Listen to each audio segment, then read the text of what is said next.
En esta séptima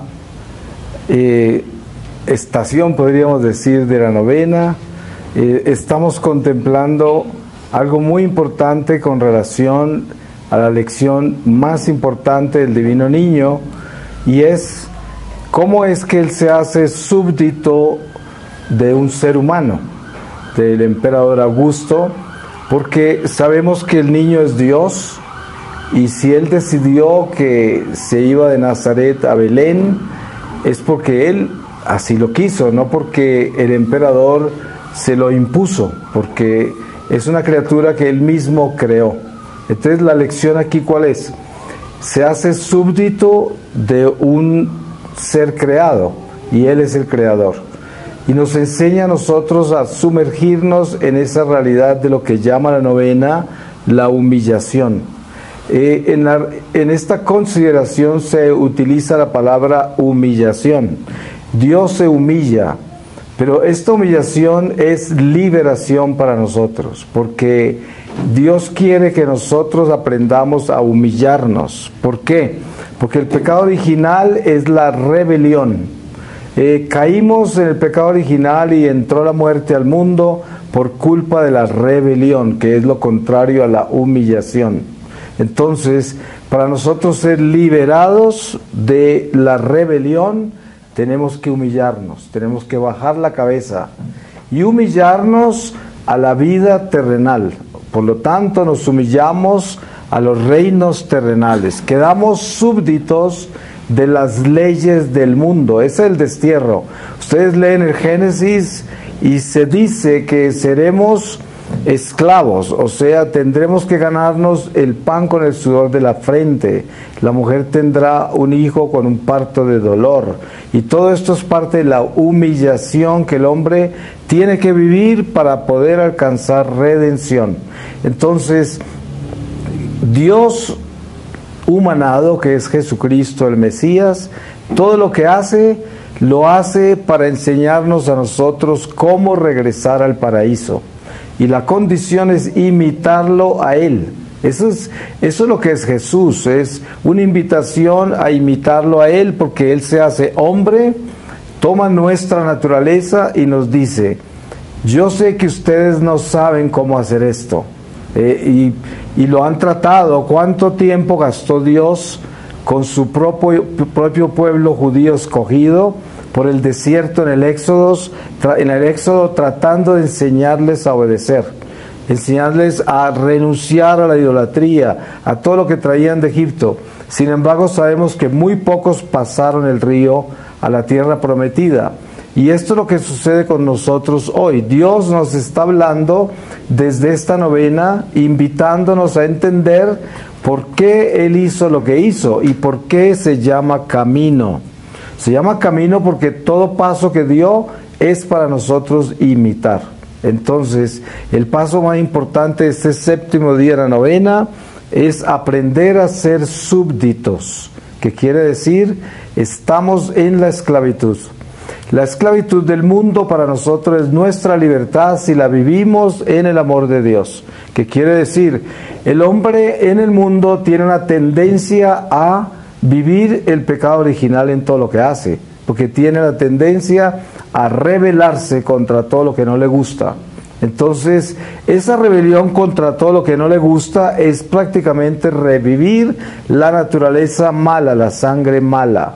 Entonces siempre está buscando lo que le gusta nada más. Lo que no le gusta, eso no lo acepto, y en mi vida eso no puede estar. Y precisamente lo que el Mesías está enseñando es lo contrario. Él, siendo Dios, se hace súbdito del emperador Augusto y se va hasta Belén a obedecer a un emperador que ni siquiera es judío, ni siquiera está en obediencia a su pueblo, dentro del cual nació, dentro de la sangre que escogió.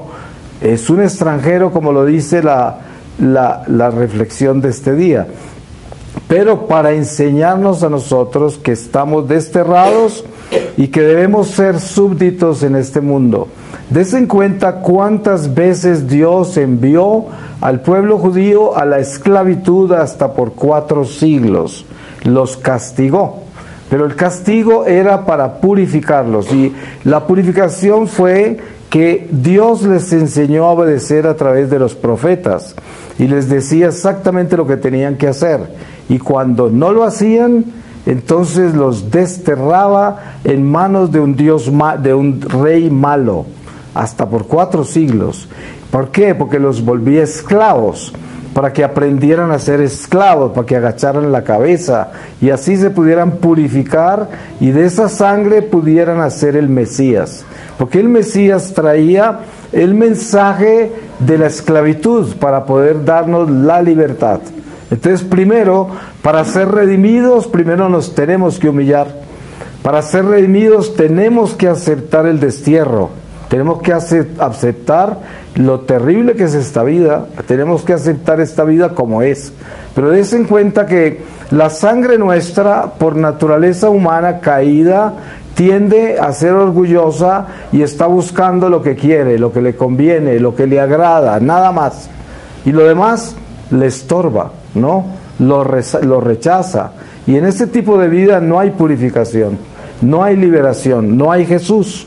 Ahí no está Jesús. Jesús está en esta estación precisamente donde Él se sumerge dentro de una humanidad caída que está en obediencia a un rey malo, a un emperador romano que es un pagano, que no tiene amor, que no le interesa a la gente sino su poder.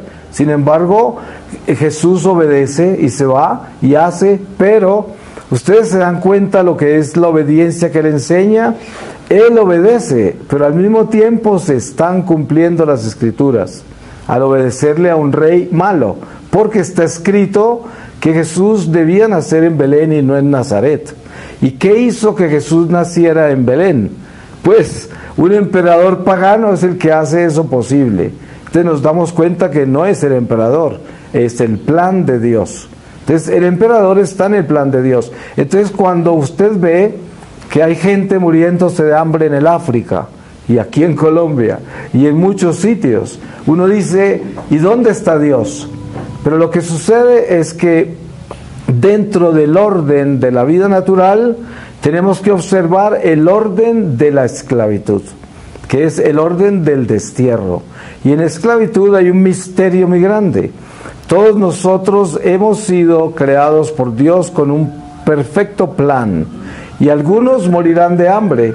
Es como hay una aparición de la Virgen en Irlanda, en un pueblito pequeño que se llama Knock. Y entonces, esto por allá a finales de 1800, había una gran hambruna en Irlanda, y el sacerdote de esa parroquia pequeña hizo 100 misas a las almas de purgatorio para pedirle misericordia a Dios de la hambruna y también pedir fe para la gente. Pues resulta que en el día 100 que terminan las novenas, las misas, hay una aparición silenciosa, sin vidente ni nada, pero con casi 18 testigos, creo, que vieron la aparición. La Virgen, San José, San Juan Evangelista y un cordero sobre el altar, rodeado de ángeles. Y esta aparición yo la llamo el silencio de Enoc, porque no hubo mensaje más que la aparición. Pero yo creo que es uno de los mensajes más grandes que hay, y seguro que va a ser, entre más oscuridad en el mundo haya, más va a brillar esa aparición. Porque lo que el cielo hizo con los irlandeses en el momento más horrible de su vida, que se estaban muriendo de hambre, vino y dijo, como el cielo sabe que se están muriendo de hambre, confíen en Dios y muéranse de hambre, porque no les solucionó nada, ¿no? ¿Se dan cuenta? Esto es increíble, porque el sacerdote estaba pidiendo fe para su pueblo, fe, no comida, que es lo más curioso, ¿no? Él estaba pidiendo que aumenten la fe. Él, sin saber, sabía que no les iba a llegar comida, y la aparición llega en silencio y les muestra el cordero encima del altar para ser sacrificado. El cordero. Esto tiene un significado increíble, porque es Jesús listo para ser sacrificado. ¿Y quién es ese cordero en esa aparición? Los irlandeses, el pueblo irlandés, es el que está siendo sacrificado en ese momento. Y por eso el cielo les dice, tengan silencio, acepten la voluntad de Dios y todo quedará bien. Pero cuando se dice eso, tenemos que acordarnos de algo, y es todo quedará bien, pero no en esta vida. Y esto es lo que la gente no entiende. Hay gente que tiene muchos problemas y situaciones muy difíciles en la vida y pasa por muchas pruebas, y entonces siempre está pidiendo la solución a Dios, y de repente cuando la solución no llega pierde la fe, o será que Dios no me oye, o qué será, o que será que necesito una novena más poderosa. A mí cada rato me preguntan eso por donde viajo. ¿Usted conoce una novena especial para conseguir trabajo rápido? ¿No? Y así toda la gente busca esa arma para conseguir lo que es, porque parece que las otras no han funcionado, ¿no? Pero resulta que la respuesta de Dios a todo esto es lo que vive esta reflexión de hoy, y es someternos a una voluntad divina que es totalmente absurda a la voluntad humana. Y Dios dice, todo saldrá bien en tu vida, pero no en esta. Sí, tenemos que entender que la Virgen en Lourdes le dijo a Santa Bernardita, yo te doy felicidad, pero no en este mundo, te la daré en el cielo. Y le dijo eso, pero ¿a quién le estaba hablando la Virgen? A todos nosotros. Porque el error más grande que podemos tener nosotros como hijos de Dios es buscar la felicidad en la tierra. Es un error. Nosotros debemos buscar la fe, es lo que debemos buscar, no la felicidad. Yo necesito, si yo me levanto hoy con un corazón en Dios, lo primero que pido es dame fe, Señor, aumenta mi fe. Porque lo demás, eso lo hace Él. Yo no sé si voy a tener un buen día, un mal día, una buena vida, una mala vida, no lo sé. Pero si yo estoy con Dios, lo único que necesito es fe para tener fortaleza y vivir todo lo que me toca vivir. Y así me convierto en un hijo de Dios. Pero si yo soy aquel que está buscando lo que me conviene, lo que me gusta, lo demás lo odio y pienso que Dios no me escucha, y entonces estoy buscando cómo solucionar eso a toda, en la forma que yo quiero, no he entrado en los carriles todavía del misterio de Dios. No estoy en esta novena. Esta novena precisamente es una invitación a sumergirnos, a ser súbditos, porque eso es lo que está haciendo Jesús yéndose hacia Belén. Se está convirtiendo en un súbdito del emperador, y es un judío, y es el Mesías, y sin embargo lo hace así. Y entra, como hablábamos anoche, entra en el tiempo sin cambiarlo, no cambia nada, siendo Dios. Y todo está completamente absurdo. Los judíos son esclavos de los romanos, y Jesús en ninguna parte del Evangelio menciona a los romanos. Nunca le dice a los judíos, ustedes no se preocupen que yo ya llegué y entonces yo me encargo de los romanos. En ninguna parte está eso en el Evangelio. Y todos sus judíos eran esclavos. Es más, Judas Iscariote y los que se conocen como los hijos del trueno dentro de los apóstoles, se unieron a Jesús pensando que ese los iba a liberar de los romanos, porque ellos eran el equivalente como a guerrilleros. Y ese fue el odio de Judas contra Jesús, de que descubrió que él no los iba a liberar. Entonces consideró que los iba a traicionar, y eso es lo que hace toda la gente del Domingo de Ramos. Lo reciben como rey porque piensa que va a tumbar a los romanos, no los tumba, lo condenan, entonces lo consideran traidor y lo escupen, lo apedrean en el Calvario, los mismos que levantaron las ramas. Entonces esto es lo que debemos entender nosotros. El mensaje de esta reflexión es: nosotros debemos aprender a vivir en este mundo de acuerdo a la ley y las circunstancias del mundo. Miren ustedes las pruebas tan grandes que hemos vivido aquí en Colombia y en otros países de Latinoamérica, que son países cristianos, y a pesar de todas las oraciones y las batallas en que nos hemos emprendido, han ganado reyes malos, ¿no? Los comunistas se han tomado varios de nuestros países, y nuestras oraciones querían algo diferente, pero ocurrieron otras cosas. ¿Y qué hace uno? Al final, cuando uno le propuso a Dios y Dios hizo lo contrario a lo que uno propuso, al final uno tiene que saber, así tenía que ser, porque así lo quiso Dios. Es como Él siendo Dios, lo crucifican. Así tenía que ser. Y esto hay que aprenderlo bien. Entonces, podríamos tomar como conclusión que la enseñanza de esta reflexión de hoy es hacernos súbditos de las circunstancias del mundo y no tratar de buscar nuestra felicidad, nuestros antojos, nuestras ideas, realizar nuestros planes y estar todos cabizbajos y tristes porque las cosas no salen como yo quiero. Precisamente eso es lo contrario al Mesías. El Mesías nos está diciendo lo demás. Si usted va por un camino donde está aceptando la realidad de su vida, con amor y paciencia, usted va bien. Pero si usted va por un camino donde está renegando porque las cosas no le salen bien como usted quiere, y está triste y acongojado por eso, usted no va con Cristo, usted va con usted mismo. O sea, cuando usted va con usted mismo está perdido, porque no está aceptando el destierro. Usted está aceptando su egoísmo. Eso es, pero si acepta el destierro, donde está, haciendo lo que está, viviendo lo que está bien, porque está con Dios, está en la voluntad de Dios. Y eso es lo que dice la aparición de Enoc. Es como diciéndoles así, shh, aquí estamos acá y estamos enterados de lo que les pasa, pero no va a cambiar nada, tengan fe. Eso es un mensaje muy duro.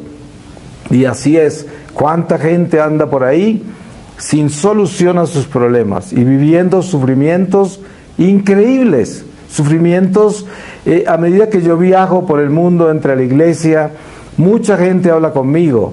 Y si yo contara las cosas que he escuchado, que pudiera ser enciclopedias del sufrimiento de la gente, pues uno diría, a mí nunca me ha pasado nada, ¿no? Porque no hay sufrimiento que se compare con el otro. Basta, como decía algún santo, si usted quiere saber cuán grande es su problema, mire hacia abajo a los problemas de los otros y se darás cuenta que no tiene problemas, ¿no?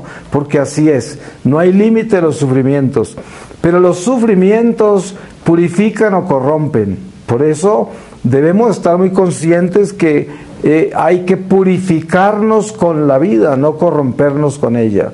El que está todo amargado porque no le salen las cosas bien, pues está corrompiéndose y se está volviendo duro y es cruel y no tiene caridad porque está bravo con la vida, porque las cosas no salen como quiere. Entonces, esa es cuando el hombre se corrompe. Pues precisamente el Mesías en esta reflexión nos enseña a no corrompernos, a vivir lo absurdo de este mundo con un corazón que está anclado en la realidad eterna, sabiendo que todo va a salir bien, pero no necesariamente durante esta vida. Amén. Amén.